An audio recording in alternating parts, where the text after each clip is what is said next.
All right, here we go. Welcome into the Stone Shield Show. We are here. We are live. It is Friday, March 6th. Appreciate everybody out there making us a part of your day. It really does mean a lot. Lots of choices out there. Appreciate you making some time between 11 and noon here on a Friday. Lots of stuff that we need to discuss on today's show. This is our last conversation before, obviously, Monday's show when the legal tampering window opens in the NFL. And we're going to have a better idea what players will be headed to Cincinnati, if there will be re-signings for the Cincinnati Bengals. All that stuff starts to fly on Monday. Free agency technically doesn't open for an additional couple more days after that, but we'll start to know all the news and happenings and what exactly is going on Monday. So I want to do a couple predictions on today's show. I do feel like there's a few guys that kind of just feel like they're Cincinnati Bengals, one of which kind of sticks out above the rest. So we're going to discuss that name. A couple others that I'm going to throw into that category as well.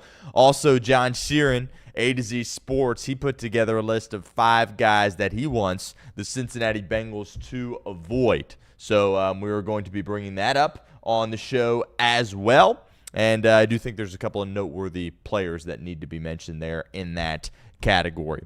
Also, another mock draft. Not going to spend a ton of time on it. Jeff Schwartz, Fox Sports, he put out another mock. Just going to gloss over that a little bit, kind of touch on who he had Cincinnati taking and go from there. Also, the Redlegs. What a win yesterday.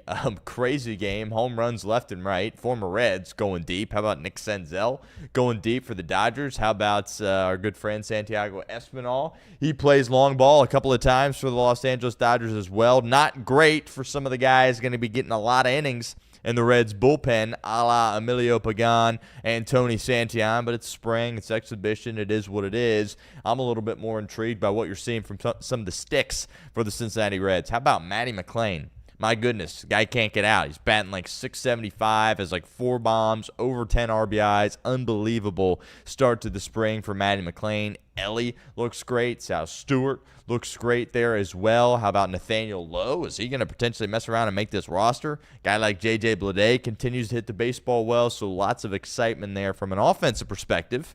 Some pitching concerns, but again, it's spring. These guys are getting ramped up. Not too worried about that. Andrew Abbott gets the ball today. Bit of a rough go to the spring for him. Hopefully he can put together a couple of nice innings this afternoon when the Reds take on the San Francisco Giants. We'll talk a little bit about the Redlegs. Obviously, we're all waiting for some more news, for some more developments as it relates to Hunter Green and his health and whether or not he's potentially not going to be available on opening day. So we'll talk some Cincinnati Reds on the show.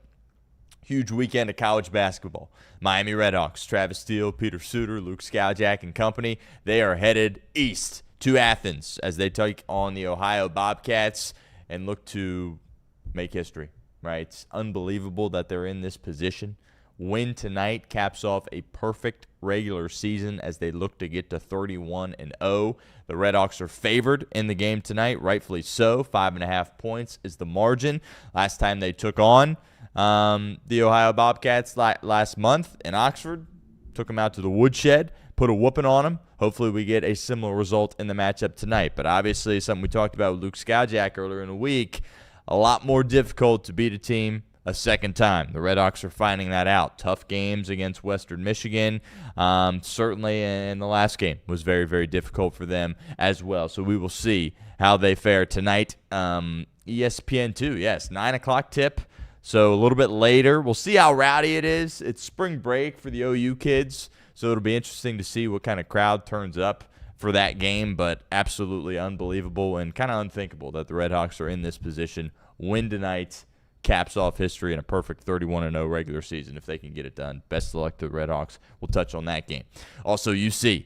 Who would have thought they have life at this point in the year? March 6th. We're in March. This is March basketball, right? If you're a college basketball fan, this is what you live for. And the Cincinnati Bearcats have all types of life, right? They go into a matchup in Texas against TCU, Jamie Dixon and company, 2 p.m. Eastern, Saturday. Huge opportunity. Would definitely expect the Bearcats to be underdogs in the game, but again, have a size advantage in the game. We've seen them have that earlier in the year against Xavier, not able to capitalize. More so of late, have been able to capitalize with the likes of Mustafa Cham and Baba Miller down low, posting up some players on the opposition. So we'll talk about that game a little bit. And also Wes, right? I think a lot of us thought it was a foregone conclusion that he would be fired, certainly walking off the floor after that devastating home loss to West Virginia.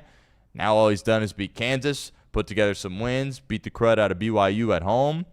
And if you're the UC Bearcats, I want to make this very clear. They don't want to get rid of Wes Miller. And I'll just say they don't want to pay that buyout, right? Cincinnati does not want to pay that buyout for Wes Miller. The Bengals are not in the business of paying people not to work for them, right? And, I don't want to compare, the Bearcats athletic program to the Bengals, but something tells me they're not in the business of paying a guy to have him not work for them either. So in a perfect world, they would want to hold on to Wes Miller. And he's given them some signs to maybe hold on to him, which is crazy to say.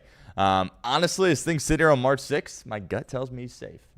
As bizarre as that is to say out loud, there are those out there that still believe it is kind of tournament or bust for Wes Miller. So it's like, it's a nice little resurgence here, but until you can punch a ticket into the big dance, it ultimately means nothing. But to me, it's that buyout. I don't think Cunningham and the UC athletic department, any of the boosters, none of those people have any interest in paying a guy not to work. Is kind of my takeaway. And they were willing to do it when things were so bad, but now you look at where they're at, and it's like, well, they're playing their best basketball here down the stretch. Huge game against TCU. Again, a very winnable game for Cincinnati, but I also would expect them to be underdogs in that matchup. We'll talk about it a little bit on today's show. Lastly, the NFL. There's some other NFL stories that we need to touch on. The Bills are getting DJ Moore from the Chicago Bears. Great move from the Buffalo Bills.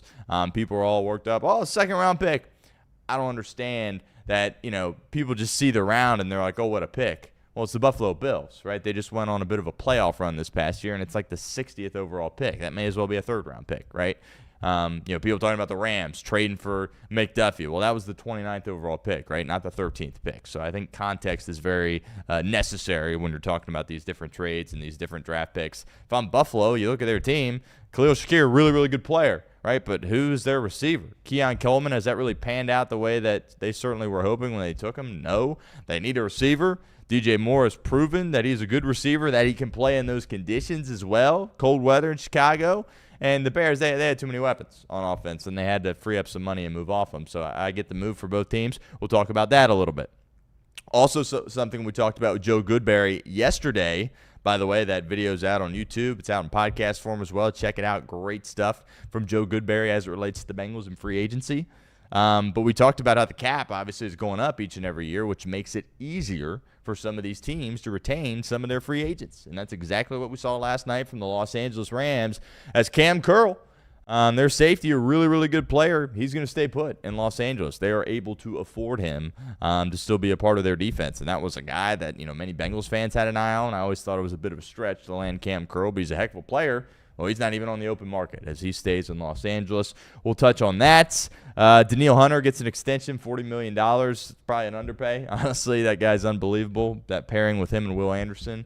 And C.J. Stroud to turn around, hand the ball over, right, dump it off, check it down. Like, come on now, right? C.J. Stroud wants to put this cape on at all times, and he really, really hurt the Houston Texans. But Danielle Hunter, he was under contract for 26. Now he's going to be under contract an additional year in 27. Talk Aaron Rodgers a little bit. I think there's a world where it's Bill Howard time in Pittsburgh, as crazy as that is to say out loud. And maybe a little NBA conversation to round out today's show. The Hornets, one of the best turnarounds in sports ever. What the Hornets are doing right now, I mean, they have been the entirety of my life have just stunk. And they've made horrible moves, horrible draft picks. It's been awful. And they got out to a horrible start to this year. Now you look up there in the play-in, they have a winning record, and they just smacked the Boston Celtics a couple of nights ago. They are such a fun team. LaMelo Ball, Con Knipple, Bridges. They had traded for Kobe White, Zion James for Duke, Brandon Miller. They really got a nice team. They are a very, very fun team to watch. Can they win the title this year? Absolutely not. But they're kind of must-see TV with some of those youngsters. And say what you want about LaMelo Ball, he's awesome to watch play. And what a turnaround for the Charlotte Hornets. We'll touch on that. And is Jason Tatum back tonight? The Boston Celtics, 41-21, second in the East without him. All right, that is a well-oiled machine. That is a buttoned-up basketball operation there with Mazzulla and Brad Stevens. To be second in the East, 4.5 games back. I get they're not in the West, but still, without their superstar, Jason Tatum, pretty unbelievable. He's coming back. They got tons of life when it comes to winning the NBA Finals. Appreciate everyone, as always, for making us a part of your day. Hit that thumbs up icon, like the stream if you haven't done so already. Like all of our videos, right? If you see a video goes out on YouTube, whether it's me yapping or Nick Kirby or Trace Fowler or anybody else, Craig Sandlin, Mike Hart, and others, first thing you should do, help us out, hit that like button, right? It really, if you're one of the first people to watch the video and you like it right away, well, that gets more eyeballs on what we're doing here. Ultimately can provide more content for you all out there. Goes a long way. We greatly appreciate it. If you could do that, would be awesome. Also, subscribe. Almost at 22,000 subscribers. Hopefully we can hit that this weekend or at least close. Check out the podcast. Even if you're watching live, you know the drill. Leave us a 5-star review. Building up some numbers there on the podcast, which is pretty exciting. So help us out on that front there as well. But let's start with the Cincinnati Bengals, and let's start with a couple of free agents that John Sheeran wants the Bengals to avoid. And for the most part, I agree with this list. John does an incredible job covering the Cincinnati Bengals for A to Z Sports, and let's kind of just dive into these 5 guys. As we mentioned, it all hits, it all goes crazy. On Monday, legal tampering window opens, and we're going to find out who's going to be joining the Cincinnati Bengals, who's leaving. All types of crazy stuff will start on Monday. Can't wait for it. Number 1 guy to avoid, according to John Sheeran, I completely agree with him. And it's sad, I guess, a little bit to say out loud, but Kobe Bryant, right? The Seattle Seahawks, former Cincinnati Bearcats. Look, I'm a fan at the end of the day, so I get, my emotions get pulled in some of this stuff, right? I'm looking at it like, Kobe Bryant just won a Super Bowl in Seattle. Come on back to Cincinnati where he had an awesome collegiate career, but it just doesn't really make a ton of sense. Right, he was drafted as a corner, right? That was the plan for him to come to the NFL, be a corner, and he was a great corner opposite Sauce Gardner when he was at UC, and he got targeted a lot, right? Because you're playing UC, you're not throwing at Sauce Gardner, right? He was the top pick in the draft. They were throwing at Kobe Bryant, and he held his own and did a tremendous job, and that's why he was such a high draft pick there as well. But clearly, Seattle wanted to move him to safety. And there were some growing pains anytime you switch positions, right? I mean, the Bengals did it with Dax, but in the inverse, safety to corner, right? It's very, very difficult. And I thought he really came into his own towards the end of the year last year. Huge reason why Seattle was able to have the success that they had on defense and ultimately hoist the Lombardi Trophy at the end of the day. But the Bengals need their safeties to tackle, right? And Joe Goodberry said this yesterday. Unfortunately, Kobe Bryant still tackles like a corner. 18.7% missed tackle rate. Can't have that. Right, can't have that. Do you like the ball skills? Do you like the athleticism? Do you like the juice that he brings to the table? Yes, but you can't be tackling like a corner and playing safety, especially after you just employed Geno Stone for the past couple of years, and we all know his limitations or lack of effort. Maybe I shouldn't say that, but his limitations when it came to tackling the guy with the football, right? Struggled in that capacity. So Kobe Bryant, it would be a fun story. But, I mean, do you bring him in and then bring him back to corner? No, there was a reason Seattle switched him over. And there's some red flags there. You're going to have to pay a lot for him too, right? This isn't going to be a bargain guy. This isn't going to be a discount type of player. You're going to have to get aggressive and pay for him. And with that missed tackle rate, still the bumps in the road transitioning to safety, that's not the guy you're looking to complement Jordan Battle, right? It's just not. Next up, Quay Walker. I was a big Quay Walker guy. Certainly at Georgia, he was a first-round pick. Did he live up to that hype in Green Bay? No, but he was a starter, and he, in my opinion, was a solid starter. Now, he was playing alongside Edgerrin Cooper, right? So that was, it's not like he was playing next to Barrett Carter, right? He had a really good player next to him. So I think that certainly went a long way for him, but he's not great in coverage and doesn't have a ton of experience lining up at the ball, right? Which I think is something that Cincinnati is probably looking for at that linebacker position. Right, somebody that can set the edge a little bit in the run game. They asked Demetrius Knight to do that at parts last year, and that was a complete, total disaster. And Al came out after the year and was like, you know what, we probably asked them to do too much. That's on me, but that's just kind of the spot we were at.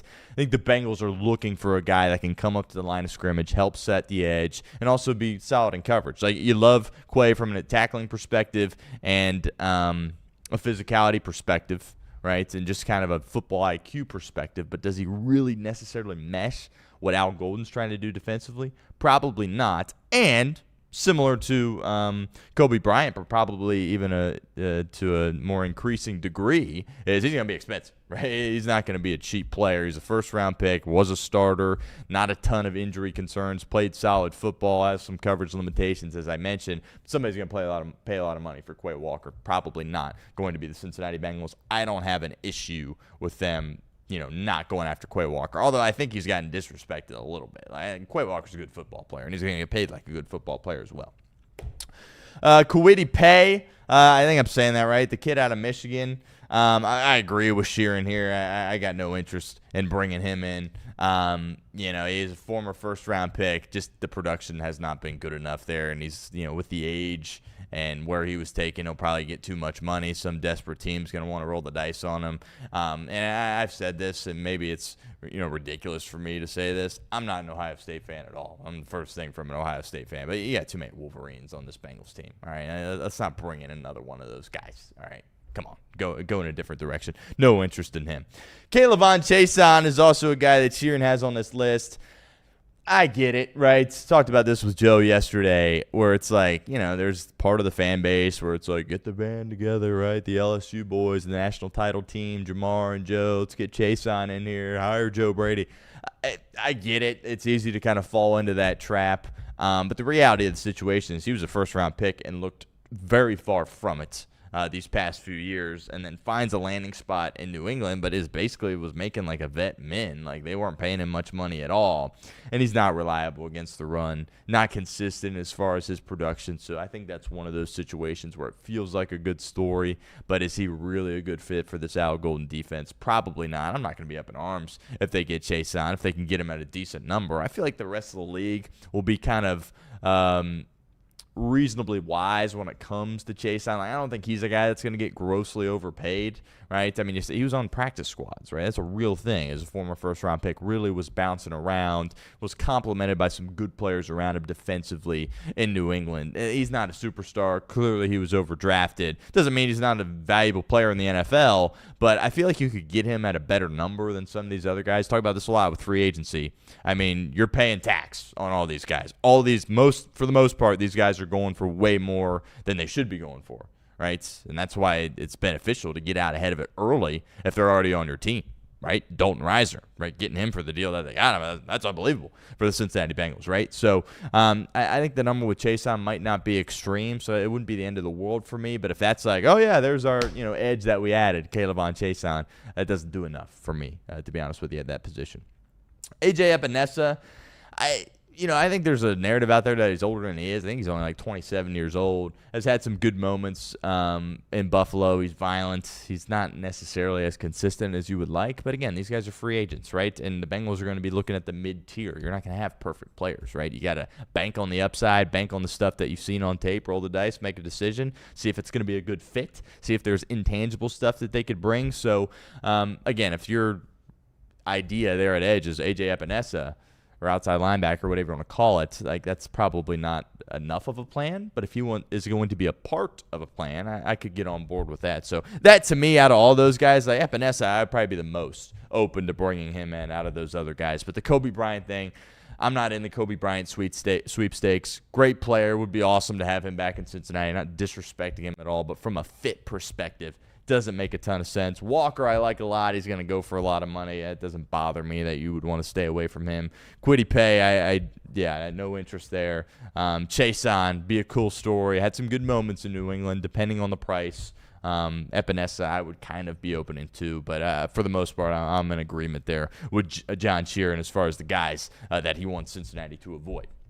All right, let's kind of transition a little bit here. We've talked about so many different names on the show over the course of the past few weeks. I want to narrow this down a little bit. Paul Dehner has some guys that he thinks are realistic options. I'm going to make a couple of predictions here with guys that I think will be Cincinnati Bengals. I'm only going to go like 3 or 4 guys, but do want to touch on some of these names from Dehner because I do think all these guys are realistic. Like, we can sit here and say, Jalen Phillips and, trade for Max Crosby and all this stuff. That's not going to happen, right? But I think some of these guys definitely are realistic. Starts out with Boye Mafe, right? To me, there's just too much Joseph Osai in this player, and he was a rotational piece on a Super Bowl winning team. Somebody that is desperate is going to pay him too much money.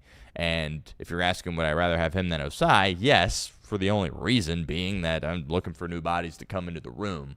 But I'm probably staying away from Boye Mafe, right? He's got the age and the athleticism of a guy that's probably going to get a lot more money than he, I guess, deserves, and I'm not really in the business of doing that right now if I'm the Cincinnati Bengals.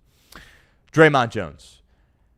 Kind of feels like, I don't want to say consensus, but for the people that cover the team, people do what I do, talking to the microphone, it feels like Dre'Mont Jones is a Cincinnati Bengal, right? If you said, tell me one player that you are the most confident the Bengals are going to sign in free agency. I personally would say Dre'Mont Jones, and I think we all should be happy about that. Again, is he a perfect player? No. Are you going to the Super Bowl 100% if you sign Dre'Mont Jones? No, but it just makes so much sense, right? He's a little bit up there in age. I think he's like 29, so it's definitely older than the Bengals want.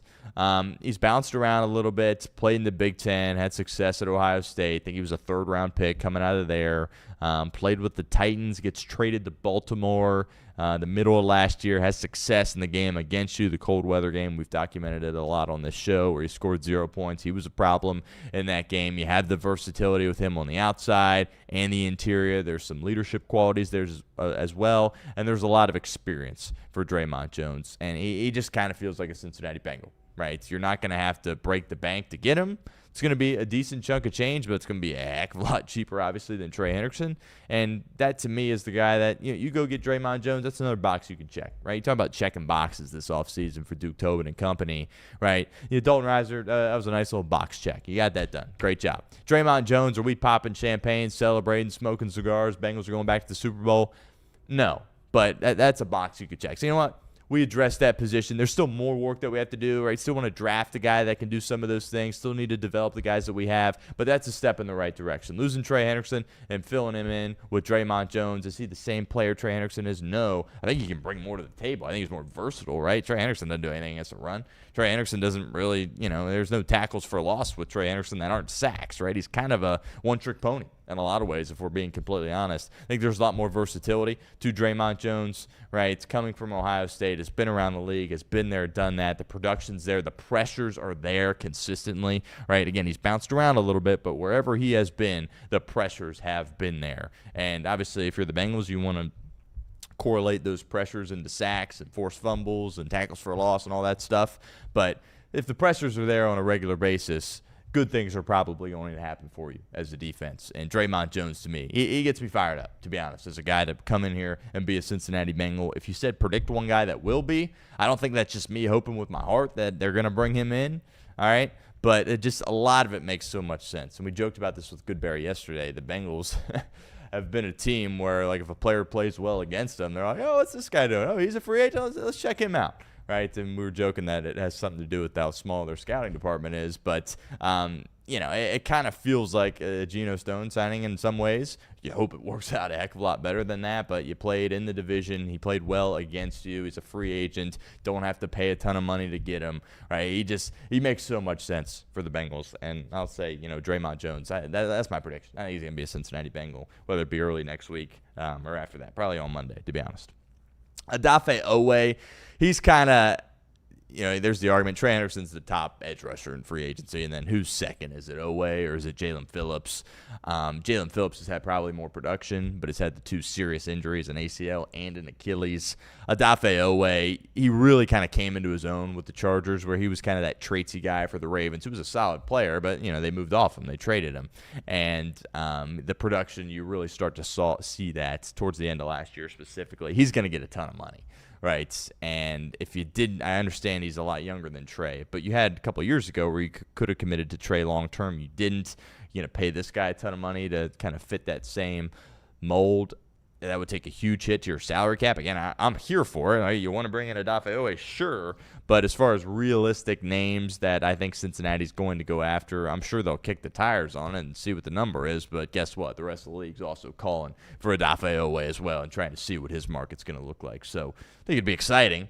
I think it would hamper some of your abilities to do other stuff if you bring him in. But to me, that's too far-fetched. The Bengals, are they going to make a splashy move? Joe was talking about this yesterday. Are there a ton of splashy moves to be made? Not really.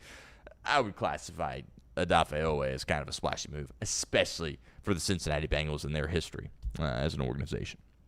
DJ Reader. When we did Paul Dehner Jr.'s mock off-season sheet, I had DJ Reader coming to the Cincinnati Bengals. And I'll just give a little prediction here. I think he's coming to the Cincinnati Bengals. And I was a little bit worried. Us as fans, we fall into this category of this was a player that we really liked, and then he left, and we didn't want him to leave. Let's get him back a couple years later. Right? So Von Bell is a perfect example. How did that work out? Not well at all.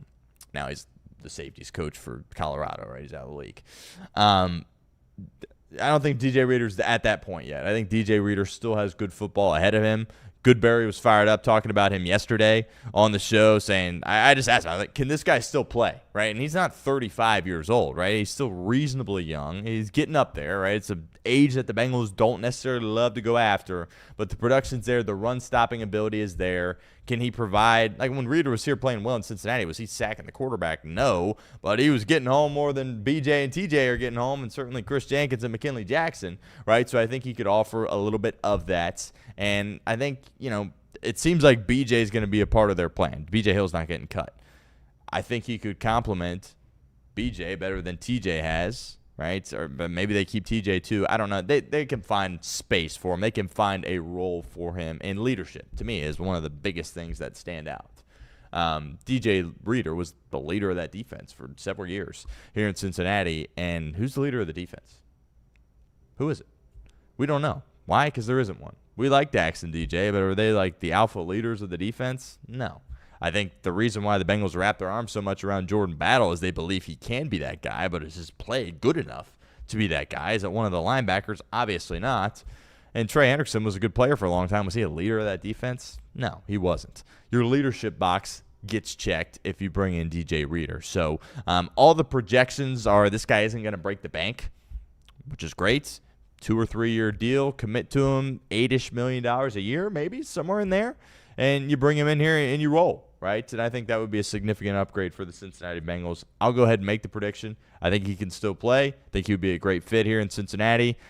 Am I a fan falling into this trap again? Could be, but I think there's enough there to suggest that he can still play winning football. DJ Reader, I'll predict it, and I would like to see him back. We talk about Logan Hall. He seems to be the top guy besides JFM, Franklin Myers of the Broncos. The next guy seems to be Logan Hall, but the production hasn't really matched it yet.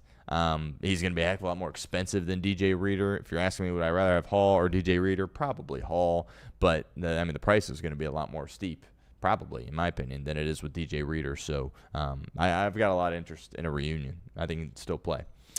Arnold Ebiketie, I think this one makes a lot of sense as well. To me, that's probably the backup plan if you miss Dre'Mont Jones, right? If Dre'Mont Jones goes somewhere else, it's Arnold Ebiketie. The question is, what would his role be? He was kind of more of a rotational guy in Atlanta, but I think they really liked what he was able to do, but then they drafted Walker and the guy that's in all the trouble, James Pierce Jr., and those guys were balling, so he kind of got phased out a little bit. If his snap count is up, I think he can handle it. Right, Ebiketie, there's a lot to like about his game. He's got that versatility to him as well. To me, that's the backup plan. If you miss Dre'Mont Jones, Ebiketie from the Falcons is an interesting player. And we'll stick right with the Atlanta Falcons. Caden Ellis, I think, is probably my top linebacker that I want. He's probably, as far as linebacker rankings and free agency, it feels like Chenal is probably the top one from Kansas City, and then Caden Ellis is probably 2 or 3, one of the best pass rushing linebackers in the league, which is exciting. But that Atlanta defense, they hit the restart button and blew it all up, but they weren't, the Jets or the Browns or the Cardinals, some of these awful teams. And I actually really liked watching them play defense for much of the year. It looked like for a while Raheem Morris might be able to hold on to his job, but he had those dudes flying around playing solid on defense, and Ebiketie and Ellis played a role, limited relative to some of the other stars on that defense, but those guys can play. And if you get somebody from Atlanta to come in, I think that would be beneficial for you. Chenal, to me, is too much, right? I think he's going to get too much. The Chiefs linebacker, Leo Chenal, and yeah, good player, but I think somebody's going to overpay significantly for him, so I'll stay off on that. And Demario Davis, 37 years old, 1-year deal, captain of the team the second he gets here. The relationship with Mike Hodges in New Orleans, your linebacker coach, makes a ton of sense. Bengals probably will turn away from that because he's so so old, 37 years old. But Demario Davis, to me, that is at the top of my priority list, right? If you don't want to, if Ellis goes for too much, you get Demario Davis on a 1-year type situation, come in, play linebacker, help out the youngsters with Demetrius Knight and Barrett Carter. I think that makes a ton of sense if you're the Cincinnati Bengals, to be completely honest with you. So prediction-wise, I'll say Dre'Mont Jones and DJ Reader. I'll predict they come here. And if you miss on Dre'Mont Jones, I'll say Ebiketie. right? I'll say he'll come here.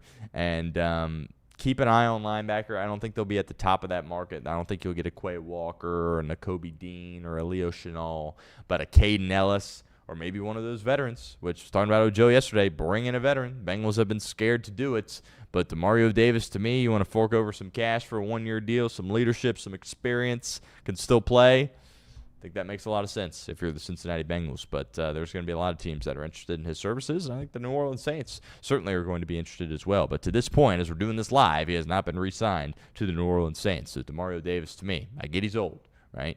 But he's older than Bobby Wagner, but I think he has that more. I think he's ready to produce more in 2026 than Bobby Wagner is, to be completely honest with you. But Dre'Mont Jones, DJ Reader, Arnold Ebiketie, 3 at the top of my list here for the Cincinnati Bengals.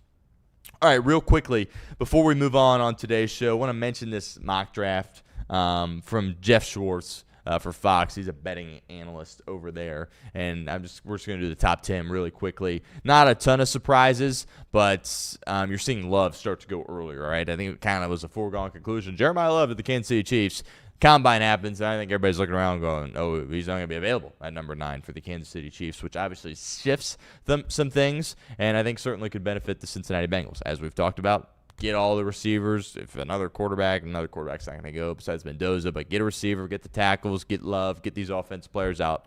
So they're not available, and that obviously will give you more defensive players to potentially pick at number 10 overall. Mendoza 1, we've hit on it enough. Don't need to mention anything beyond that. David Bailey 2 to the Jets. I don't know. We'll see. I mean, I would take Reese if I'm the Jets, but David Bailey, clearly the production's there, the upside's there, it's all there, and he seems to be a top 5 lock. They've got Reese going 3 to the Cardinals and Lynn Love going 4. That pick to me is fascinating. If you're Bob Saleh, you're a defensive-minded guy, do you give some help to Jeffrey Simmons there, pair him with an edge rusher to be an edge rusher of the future for you?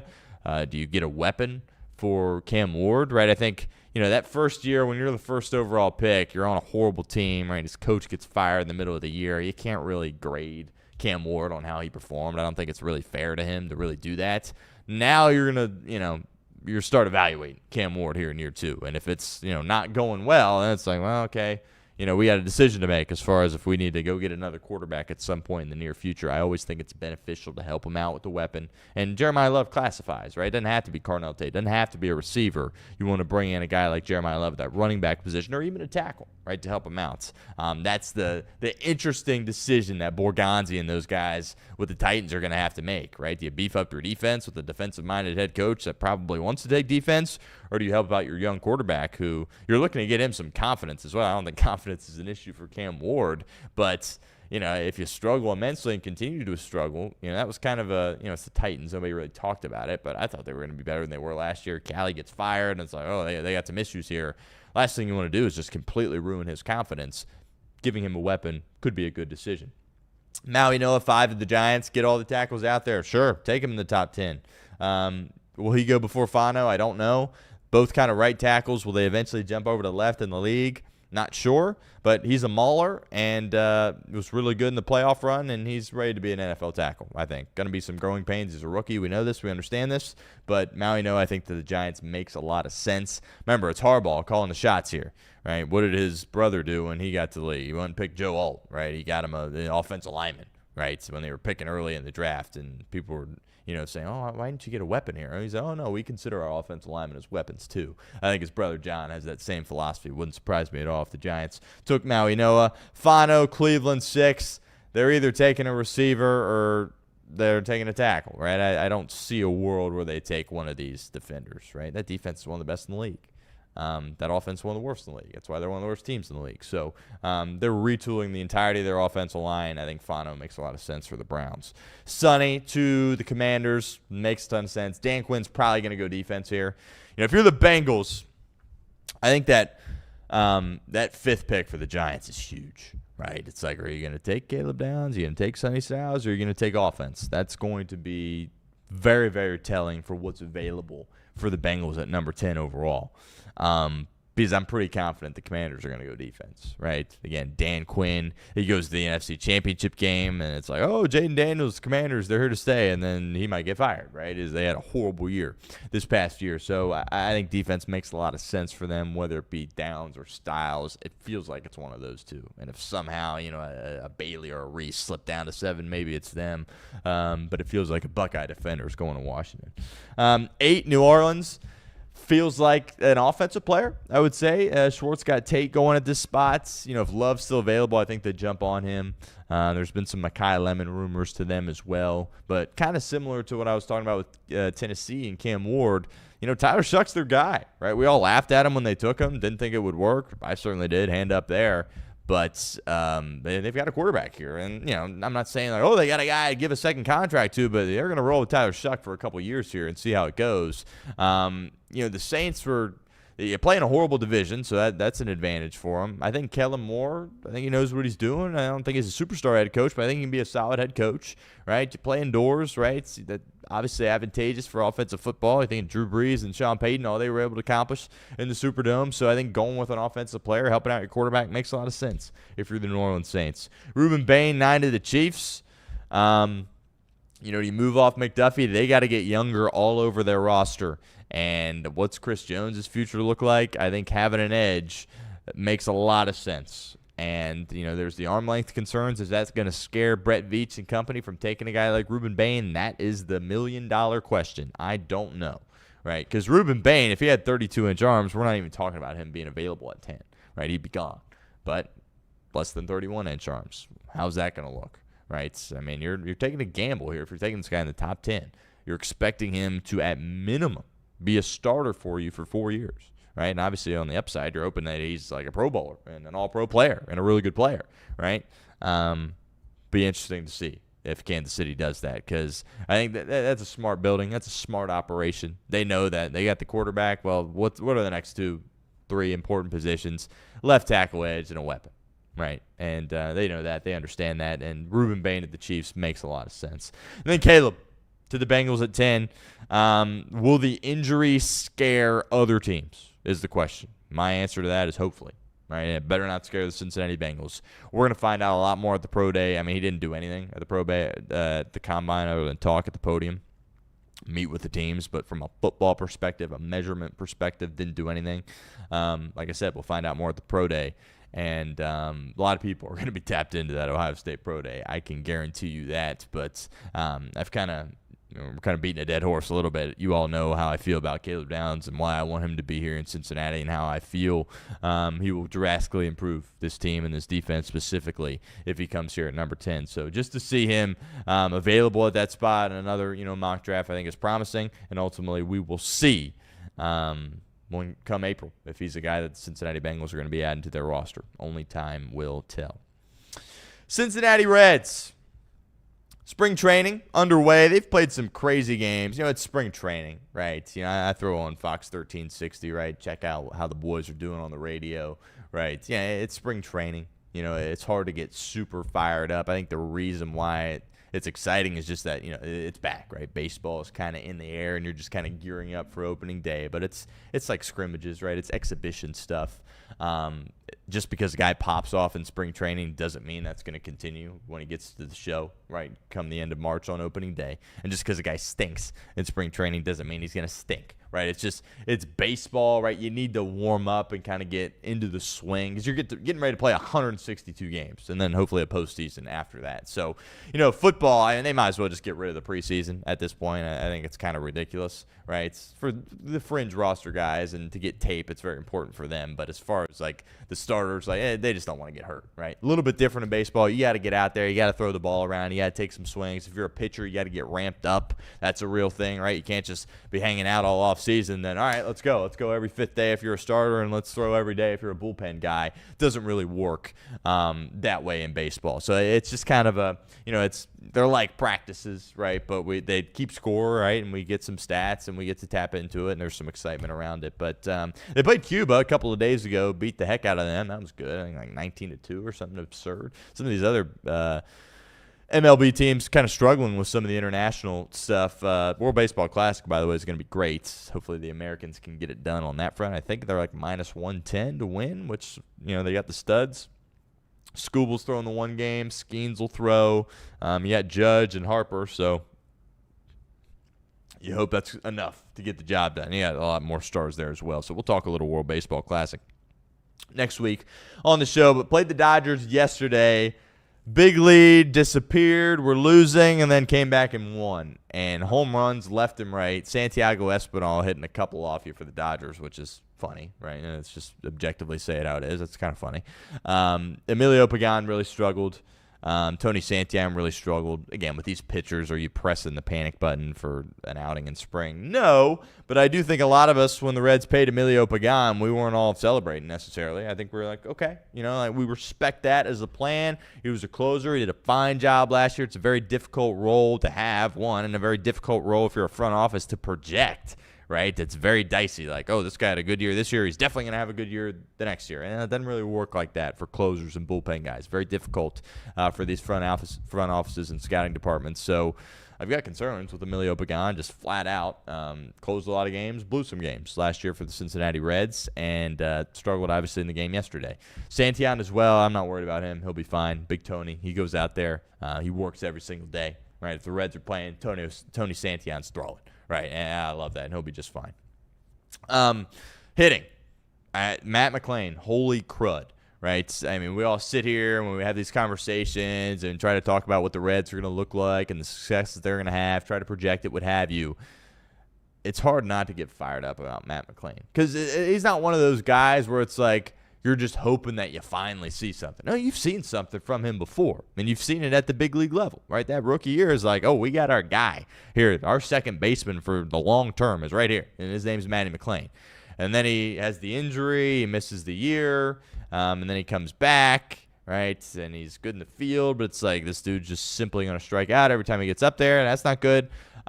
He's hitting the cover off the baseball. Right, and the one yesterday was a horrible pitch by the guy that threw it, but still he capitalized, hit it over the fence. He's got 4 bombs, 11 RBIs, I think, and it's like 11 for 18 or something absurd, like batting like 650, right? Obviously, that's not going to continue, but if he can just be a guy, right, that you play at second base every single day against lefties and righties, and he can go out there and, I mean, shoot, obviously don't even bet 650, but just like 270. 270, be a threat to hit the ball over the fence, which he is, despite his size, play good in the field, like that is all you need, right? And his ceiling is so much higher than that. So fingers crossed, obviously, he stays healthy. But the start that Matt McClain has had to the spring is absolutely unbelievable, and it gives you a lot of excitement, right? A lot of excitement if he could tap into some of that potential and show some of the things he was able to show early in his career with the Cincinnati Reds. Elly De La Cruz also looks awesome. At the dish, looks strong, looks fast. He's flying around. He's having fun.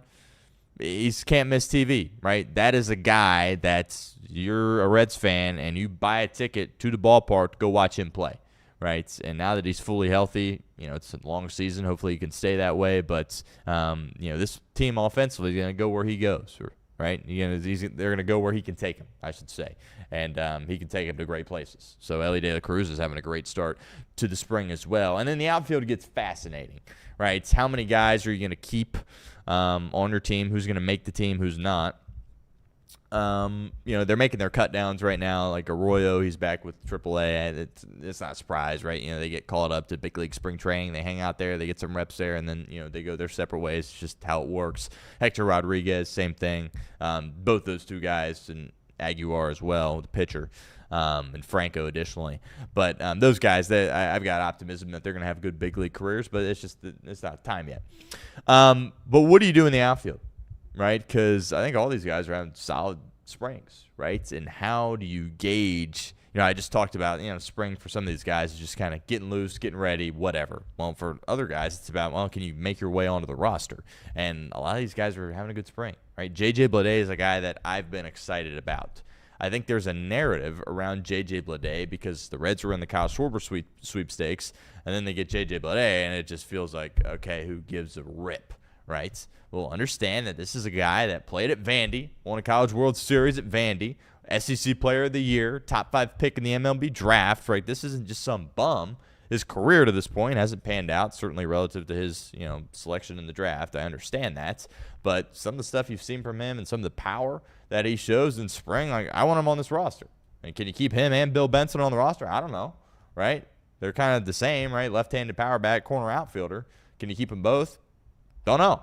But I would like to have J.J. Bleday on this roster. Nathaniel Lowe, right? I think when the Reds signed him, we're kind of looking around like, oh, like he was available and he's coming to spring training with us. He's having a solid spring as well. Now, you can't – there's no options with him, right? He's a veteran player, so if he doesn't make your big league team, he's going to get exposed to waivers and almost surely get picked up by somebody, I would think, for opening day. But I think you have to entertain the idea of him making the team, right? I mean, this is a guy who won a World Series. I mean, he used to be an elite ball player. Past couple of years has slid off a little bit. But Nathaniel Lowe on this team, next thing you know, you're looking around going, well – we just got a guy that hit 50 nukes last year in Gino. He's struggling a little bit. That's all right. J.J. Bleday, he's shown you he can hit the ball over the fence. Right? Bill Benson, we know he can hit the ball over the fence a little bit. Nathaniel Lowe all of a sudden hitting the ball over the fence. How about Matty McClain? He's tapping into his power. Right? The Reds couldn't hit the ball over the fence last year. Now you got multiple guys in spring training that are doing it, which gives you some optimism. So it'll be fascinating to see how they handle the outfield, how they play out the roster, if Nathaniel Lowe makes it. Bleday and Benson, is it one? Is it both? It will be fascinating to see, but lots of reason to be optimistic with the Cincinnati Reds. The pitchers are struggling a little bit. Abbott gets the ball again today against the Giants. We'll see how he does. Hasn't been a great start to the spring for him, but offensively, right? Again, you're not facing Tarek Skubal out there every single day in spring, right? And, it's not uncommon for guys to have good springs at the dish. Doesn't necessarily mean it's going to translate, but it doesn't mean we can't be a little bit optimistic about where they're at, the state of the Reds, as far as where they're at offensively. But time will tell. Hunter Green, no updates at this point. Getting the elbow looked at. I would be shocked if he's out there on opening day. Maybe he could be. I don't think it's wise to send him out there on opening day. Clearly, he's not 100%. If you're a pitcher dealing with an elbow, not 100%, it's opening day at the end of March. Do you really send him out there? Logic would tell me, no, it's a bad idea. Don't do that, especially when you have guys like Nick Lodolo and Rhett Lauder and Chase Burns and Andrew Abbott there at your disposal. We'll see. I don't know if I was in the minority here or not. I can't really gauge that, but I was always Rhett Lauder the fifth. No disrespect to Chase Burns at all. He's going to be great, right? But you're asking me Lauder or Burns. I take Lauder now. Right here, right now, I'd go Rhett Lauder. Both those guys, you could argue, are having the best 2 springs out of anybody that throws the baseball for the Cincinnati Reds. And there's a real world where they're both in the rotation to start the year if Hunter Green obviously is not able to go. But we'll have you updated on that front if any more news comes in. College hoops, before we get out of here on today's show. I'm actually heading up to Oxford here after this. Miami baseball playing Eastern Michigan will be on the call. Myself and Reed Mouse for that one. But Miami plays a basketball game tonight. You may have heard. They're going up to Athens, and they are looking to cap off an undefeated season. They're looking to go 31-0. Right, and that would be historic, and it's kind of unthinkable, right? You think about it. We had Travis Steele on the show early in the year, and it's like, I don't remember exactly what they were, like 7-0, maybe 8-0. It's like, hey, pretty good start, congrats, man, this is awesome. Yeah, here we are, they haven't lost. So pretty unbelievable. There's been a lot of discourse nationally. Bruce Pearl's just saying some asinine stuff about how they shouldn't get in, and then Bruce Pearl, I got a lot of respect for him. Great basketball coach, and he's good on TV too, but you might need to remove the microphone away from his face for a little bit because he's saying some dumb stuff, right? And he's tying it into Auburn too, and made a comment that his son got the job because of nepotism. It's like we all knew that, but you're going to go out there and just tell everybody that too. So Bruce Pearl, he needs to take some time a little bit there, but Red Hawks have a huge opportunity tonight against OU. They're the much better team. They should win the game, but they've got the weight of the world on their shoulders tonight. Good news, they've had it for several weeks now, right? So obviously this is the cherry on top. This is the last step for a perfect regular season in their eyes. They're like, well, we got to win the MAC tournament, then we got to go and run the big dance. So for them, it's not really the cherry on top, but just as far as completing this masterpiece, right, regardless of what happens after tonight, if they win tonight, they're going to go down in history regardless, but if you go 31-0, this day and age of college basketball, the NIL, the portal, just all the craziness, and you do it in the MAC, right, which I say that as a credit to them, because the MAC is well known for, I mean, they call it MACtion for a reason, right? These teams are all so evenly balanced for the most part. It's such a competitive league, and it feels like on any given night you could lose. You make the argument that's just sports in general, but I think the parity in the MAC is crazy. And to be able to run the table to this point is pretty unbelievable. 5.5 is the margin. It's at OU. Weight of the world on their shoulders, so much pressure. It will be fascinating to see the crowd. Next week is spring break for Ohio University.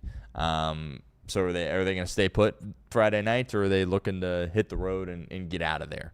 I mean, they got no interest in seeing their guys play, but if they want to try to fill it out and make it a raucous environment and see Miami lose, maybe they will show out for the game. So I think a lot of people will be there, obviously, but what will the student section look like? How loud will it be? That is fascinating to see. And also it's 9 p.m., right? It's in the 6 p.m. tip, right? So they're going up there on Court Street or whatever they call it at OU, and they're getting fired up before heading into the arena, if you know what I'm saying, right? So it's going to be a raucous environment. It's going to be unbelievable, and you just got to stick to what got you here if you're Miami, right? Don't try to overthink this. You're the better team. Go out there and execute at the level in which you've been executing, right?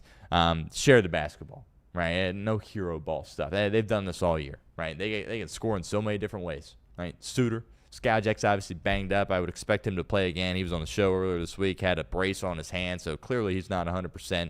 Share the basketball, facilitate, get good, easy looks for you, right? I'm not too worried about the size down low. Again, they played in February, and it was not competitive. Miami absolutely whooped them, but they also scored 90 points in the game and were hot from the outside.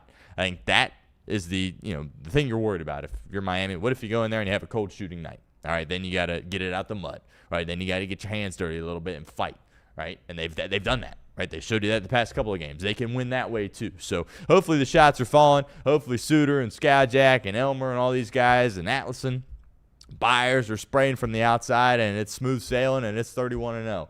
But if the shots aren't falling, they're going to have to get a little nitty-gritty here. They're going to have to get down to dirt and fight.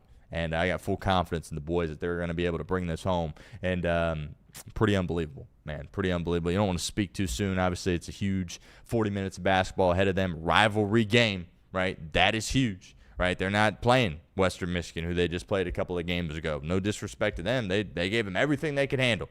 But it's OU, right? This is, it's not like the same stage as obviously in Ohio State, Michigan, or in Auburn, Alabama, but you're Miami University. That's your rival right there, and they are standing in the way of perfection. How are you going to handle it? Are you going to be able to overcome? There's going to be adverse moments in the game. How are you going to handle it? Are you going to handle it the way you have the whole year? If you do that, it won't be an issue. But ESPN2 tonight, national TV. Best of luck to the fellas, and hopefully we can start talking about MAC tournament after this. And 31-0. It's up for the taking tonight. We'll see ultimately if they're able to get the job done. Best of luck to them. UC. They play Saturday, TCU. Who would have thought? Mentioned this at the top of the show. They got an opportunity here to make some noise. And by make some noise, I mean get into the dance, which is baffling. When we were still rolling with off the bench, Reed and I were sitting here and just like, what do you do if you're the Cincinnati Bearcats, right? Like, just the program was in shambles, right? And that wasn't that long ago. That was a few weeks ago where you're walking off the floor at home against West Virginia after blowing another lead, and your offense just no-shows there at the end of that game, right? Wes is talking to the people in the tunnel about telling them how he understands it ain't right, and it's like, dude, like, it just kind of felt like the writing was on the wall. Don't want to say they were waving the white flag, because clearly they were not. Clearly they were not. But, Wes's demeanor had changed. He had the fiery moment with Dan and Terry where he's like, we're going to keep fighting, and then some bad stuff happened after that, and just you could tell by the look on his face, it's just like, what can we do? Well, they got it. They dug really deep and got it from the depths of the mud. And here they are fighting. They deserve a heck of a lot of credit for it. Huge test, right? I think, some people are just like, well, how many games you got to win the Big 12 tournament? Like, you're not going to be favored on Saturday against TCU. TCU's hot right now. They got an outstanding coach in Jamie Dixon, right? They just knocked off Texas Tech. Well, I know they're without Toppin, but they've been without him for a couple of games now, and it really wasn't an issue until they ran into TCU. TCU also recently just beat Iowa State, who, of course, UC beat when Iowa State was 2. I believe Iowa State was 5 when TCU took them out a couple of games ago, and they've won, I think, 4 games in a row. Have the TCU Horned Frogs. Yes, they have 4 games in a row. So You have a size advantage again in this game, right? Great for the Bearcats because Mustafa Cham has come alive, right? Feed him down low, get the ball into the post, use that size advantage to your advantage, right? We said that going into the shootout, and they just are like, yeah, let's just get in a three-point shooting contest with Xavier and miss all the shots and lose again. They've changed, right? They have found something on offense with that group.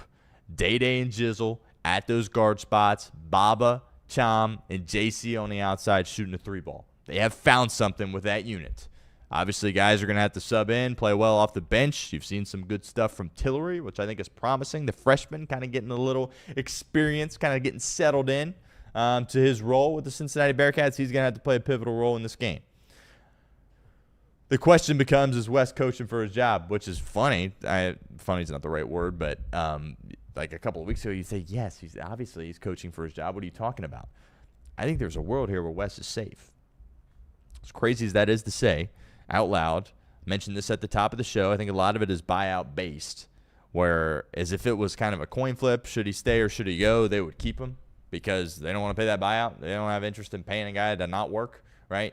Talk about that with the Bengals all the time.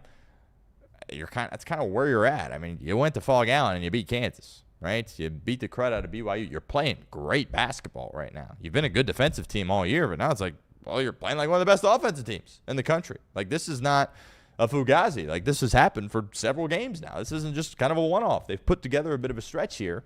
And, there's going to be a lot of people that say, no, I like great run, great fight, but no. I don't think UC is going to look at it that way.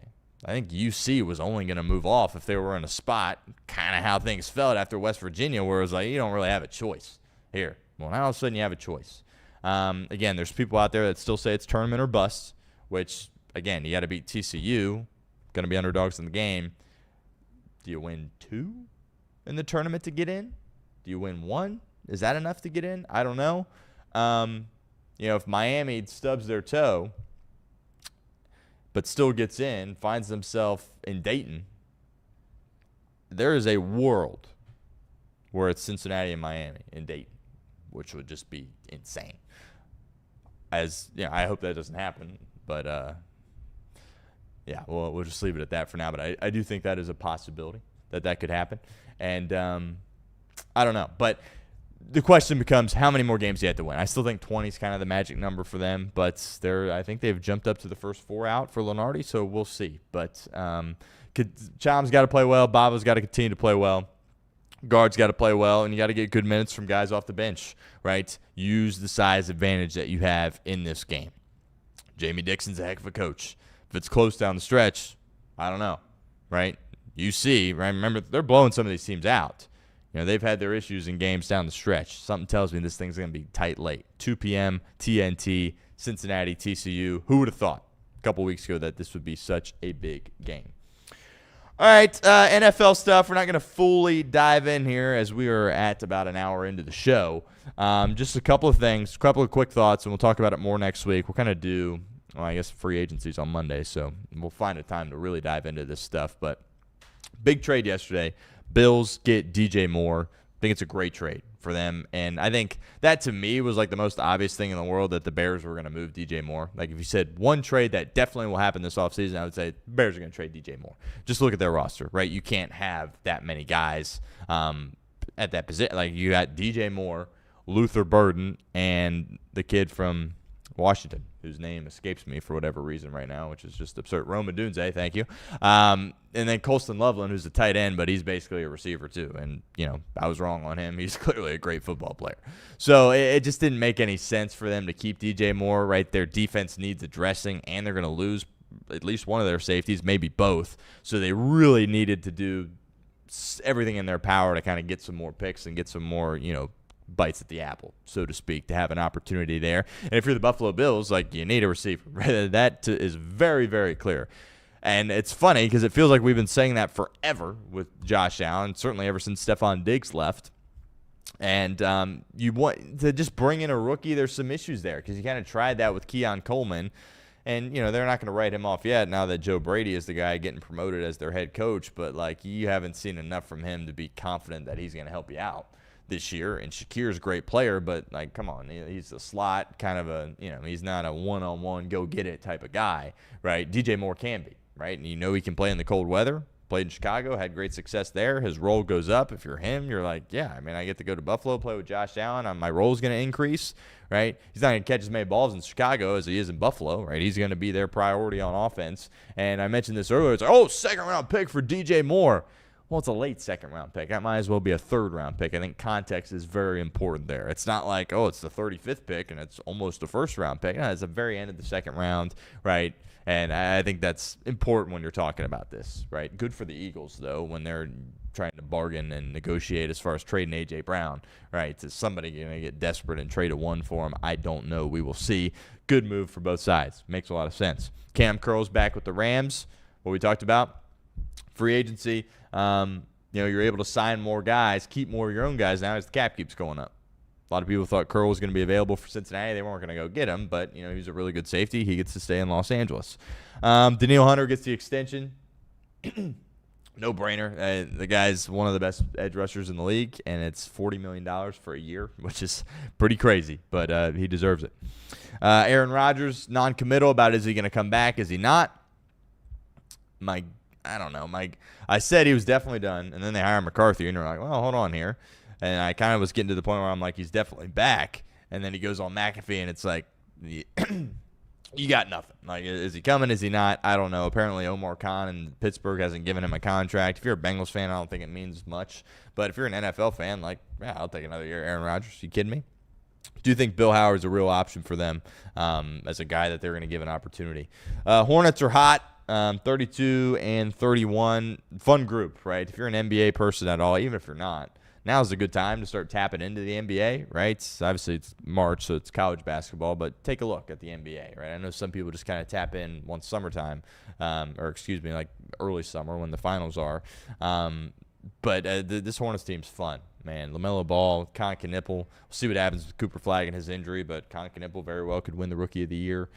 Brandon Miller, another top pick for them out of Alabama. He's a really good player. So they are a fun team to watch. Would really encourage you check them out. And JT might be back for Boston tonight against Dallas, which for the Eastern Conference, look out if Jason Tatum's coming back. Already a Boston team that's playing very, very good basketball. Appreciate everyone as always. We'll be up in Oxford later this afternoon. Miami baseball against Eastern Michigan. McKee Field. How about that? Redhawks back on the diamond. We'll be there. And, they got a series the rest of the weekend, obviously, there as well. But we'll be back on Monday. Free agency buzz. Lots of stuff to talk about then. Looking forward to that. Check out the podcast, The Stone Shield Show, wherever you get your podcasts. Check out our conversation with Joe Goodberry yesterday if you missed it. And we'll be back on Monday. Appreciate everyone as always. Till then, have a great weekend.